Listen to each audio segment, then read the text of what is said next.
ሰላት ማይሰግድ ሰው ውበት የለውም እኮ ወላሂ ፊቱ ይጠቁራል አይደል እንዴ ሰላት የሌለው ሰው ከባድ ነው አንድ ጀናዛ የሚያጠብ ሰው ሲናገር ምን አለ ጀናዛ ያጠብኩኝ አለ ከእምብርቱ እስከ ፊቱ ያለው አካል ባንዴ ጠቆረብኝ አለ ደነገጥኩኝና የዚህ ጀናዛ ቤተሰብ ባለቤት ማን ነው ብዬ ጠየቅኩኝ አለ ወጣው ስወጣ አለ ቤተሰቡን ጠየቁ ማን ነው ይህ ሰው አዎ አንድ ቀንም ለአላህ ያልሰገደ ነው አንድ ቀንም ለአላህ ያልሰገደ ነው እንደዚሁ ነው ያ አላህ ስለዚህ ሙአዚኑ ሐየ አለ الصلاه ሐየ አለ الفلاح እኛ ሩጫ ወደ መስጂድ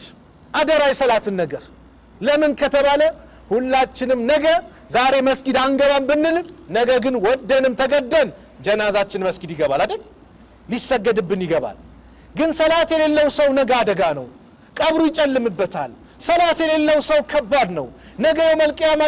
የሚቀሰቀሰው ከፊራውን ነው ከሃማን ነው ከቃሩን ነው ያ አላህ ከእንደዚህ አይነት ሙጅሪም መቀስቀስ የሚፈልጋለ ከኛ መካከል የለም ርዝቃችን እንዲሰፋልን ከፈለግን ወላሂ ሰላት ወአሙር አህለከ ቢሰላት ቤተሰብን በሰላት እዘዝ واصطبر عليها بالصلاة صنا لا نسألك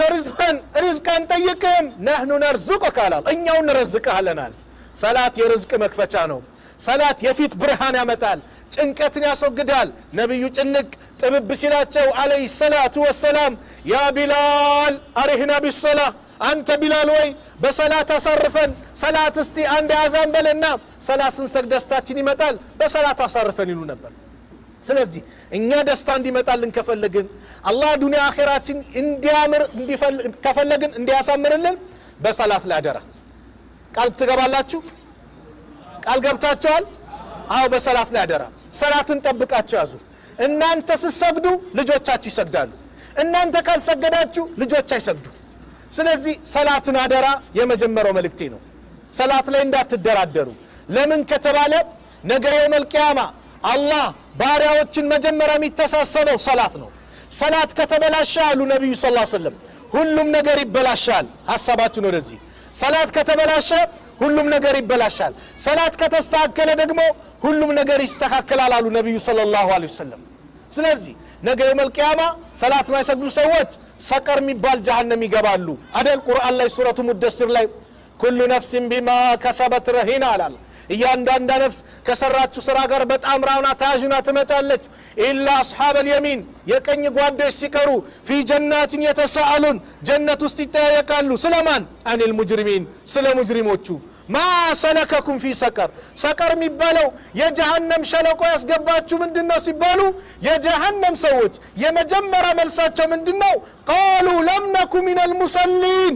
እኛ ከሚሰግዱ ሰዎች አልነበርንም ولم نكن نطعم المسكين مسكين كم يابلو سوات النبرنم وكنا نخوض مع الخائدين እንዲሁ ከሚዘባርቁ ሰዎች እንዘባርቅ ነበር وكنا نكذب بيوم الدين በዚህ ቀን ቂያማ የለም ሞቶ መቀስቀስ የለም ብለን እናስተባብል ነበር حتى اتانا اليقين ሞት የሚባለው ቀጠሮ እስከመጣብን ጊዜ ድረስ ስለዚህ فما تنفعهم شفاعة الشافعين ለነዚህ ሰዎች ያማላጆች ምልጃ አጠቅማቸውም አለ አላህ Subhanahu Wa Ta'ala ሰላት ማይሰግድ ሰው ነገ ነብዩ አይለዩትም ነብዩ ሰለላሁ ዐለይሂ ወሰለም አንድ ቀን ቀብር ሊዘይሩ ሄዱና ከዛ ወንድሞቼ ናፈቁኝ አሉ ሰሃቦች እኛ አይደል አጠገብ አይደል ያለነው አሉ አይ ወንድሞቼ ኮምላችሁ እኔን ሳዩ በእኔ ያመኑብኝ እኔን የተከተሉ አሉ በምን ትለያቸዋሉ ሲባሉ በውዱ ፋናቸው የውዱ ምልክታቸው በዚሁ ለያቸዋሉ አሉ ነብዩ ሰለላሁ ዐለይሂ ወሰለም ስለዚህ ሰላት ላይ በምንም ነገር ልትደራደሩ አይገባም ሰላታችሁን ጠብቁ ሰላት የነብዩ ሰለላሁ ዐለይሂ ወሰለም የመጨረሻ ወሲያ ነው ሊሞቱ ሲሉ ነብዩ الصلاه وما ملكت ايمانكم አደራችሁን የሰላትን ነገር ከናንተ ስር ያሉትም ሰዎች የሴቶችን ነገር ከናንተ ስር የምታስተዳድሯቸው የነሱን ጉዳይ አደራ አሉ ታዲያ ሰላት ማይሰግድ ሰው የነብዩን አደራ ነው የሚበላው የነብዩን አደራ የሚበላል የሚፈልጋል